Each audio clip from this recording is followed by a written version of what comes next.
Hello. It's been a hot minute. I'm clearly in the process of getting ready. I'm actually going out on site in about 10 minutes. And I thought I would do a very long overdue catch-up update. What am I doing whilst I get ready for my site visit? So I think anyone who saw my last video could probably have picked up that I wasn't very happy. I was very stressed. And just generally things weren't gelling the way that I ideally would have wanted them to.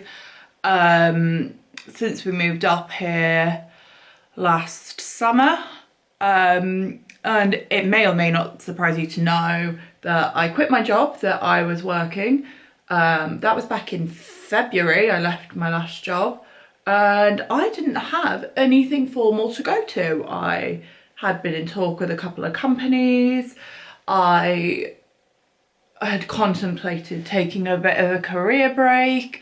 I contemplated doing some different qualifications, including going to law school, which is something I've always entertained the idea of doing, or doing a PT qualification and training to become a personal trainer.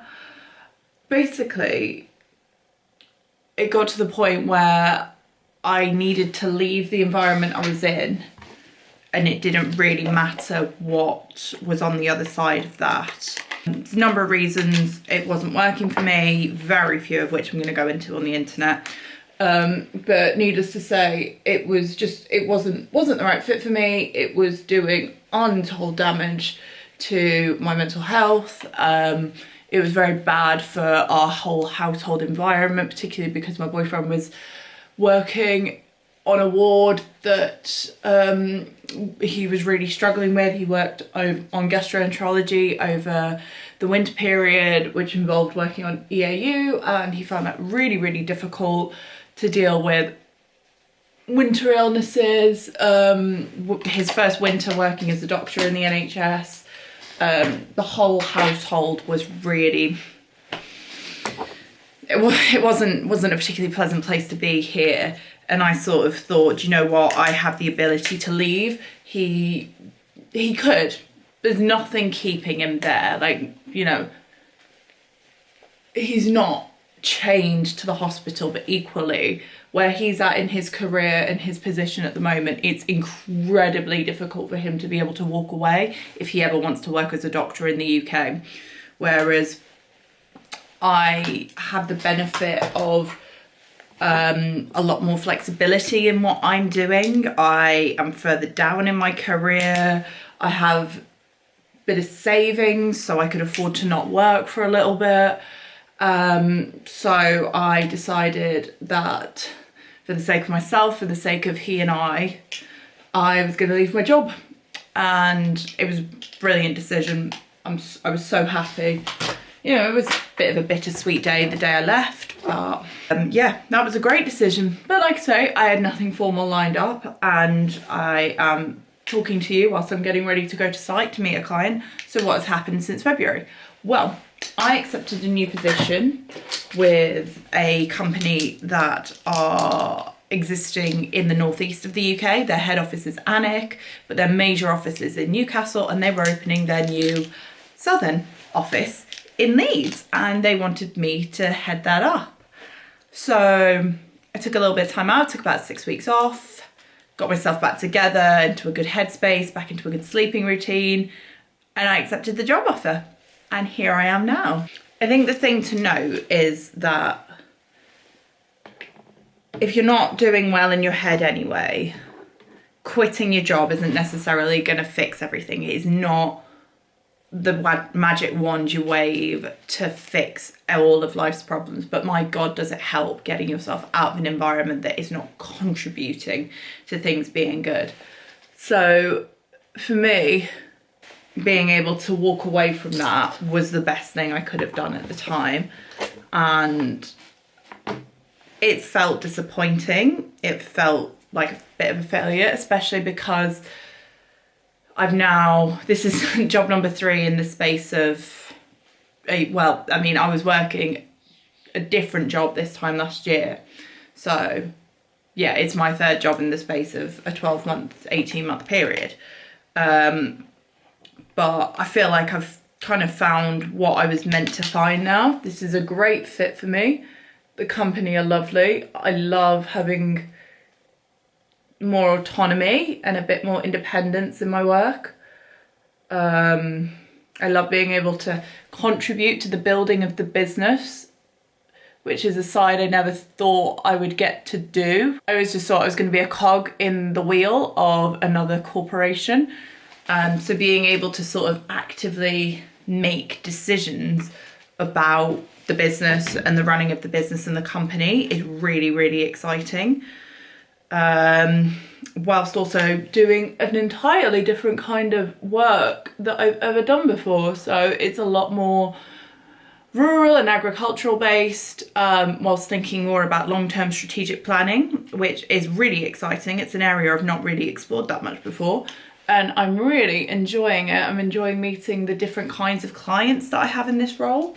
And yeah, it's just, it seems to be working out. I'm very aware that I'm only about 2 months into this position now. But if I think about where I was 2 months into the last role, I wasn't nearly this happy. I already knew it was a bad decision by that point. And yeah, it's kind of onwards and upwards from here. Things feel really positive. Tom's on a different ward now. He's working on A&E, which weirdly is actually a lot better for him and a lot better at his hospital than gastro was for him.